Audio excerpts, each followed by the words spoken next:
This is a complex problem. This is not a complicated problem. We're dealing with humans. We're dealing with businesses.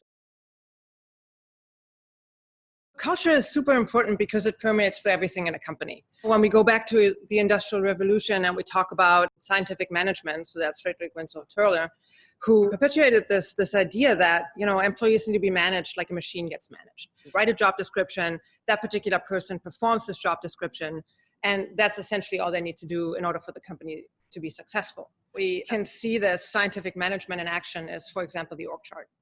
And it's a relic that, we still use after 150 years or so of running businesses.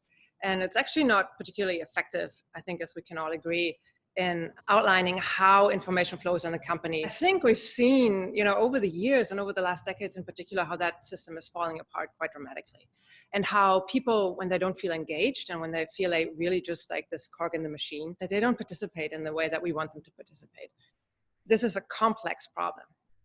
This is not a complicated problem. We're dealing with humans. We're dealing with businesses where we have lots of inputs that we cannot control. Having 60 or 70% of the workforce being not engaged, as per Gallup, the question is, how do we tackle that? And what can we do about it? And culture is one of the answers to that question.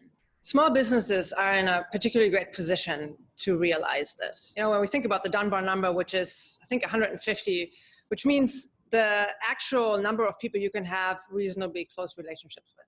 So that's usually the size of a small business, right? You can create these relationships and you can talk to people about their passions and connect with them on a very personal level, and they can connect with each other and create these synergies. That it's not just this one part that we need to change, but we need to change the system that is surrounding that part. In these times of uncertainties, what we often do is we contract and we keep control very tight. I think that's actually the wrong thing to do in this particular moment.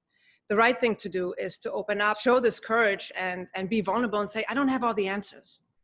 And then, bring your team in to help you find the solutions and really trusting them as humans with their ingenuity, with their life experience.